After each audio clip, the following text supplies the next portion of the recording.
जब लाइल बड़ा हो कवन सबत पलो भाइल बड़ा हो। अरे ऐसे करबा कोई के कवन जब लाइल बड़ा हो कवन सबत पलो भाइल बड़ा हो।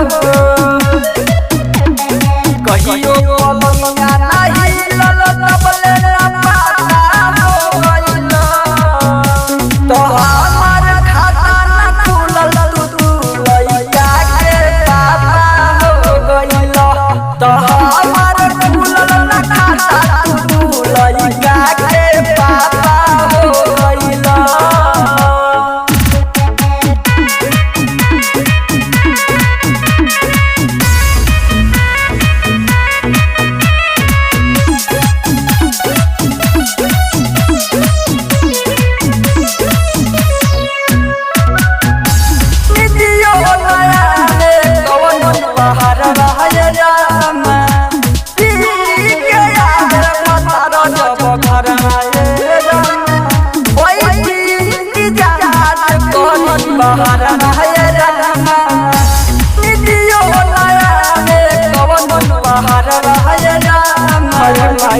कहियो ना डालल तू डाका कैसे पापा हो गइल तो हमार खाता न खुलल तू लइका के पापा हो गइल तो हमार खुलल न खाता तू लइका के पापा हो गइल।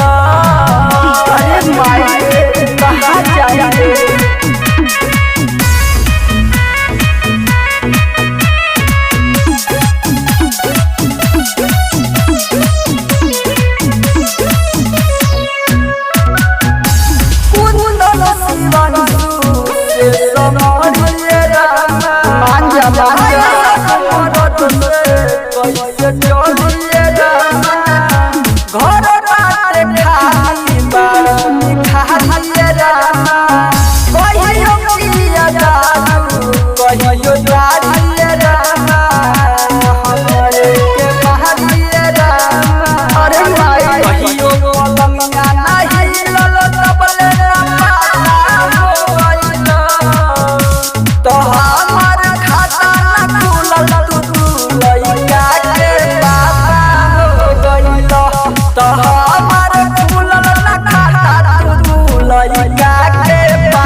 ससुरवा से तो निक नहीं हरे अच्छा रहे।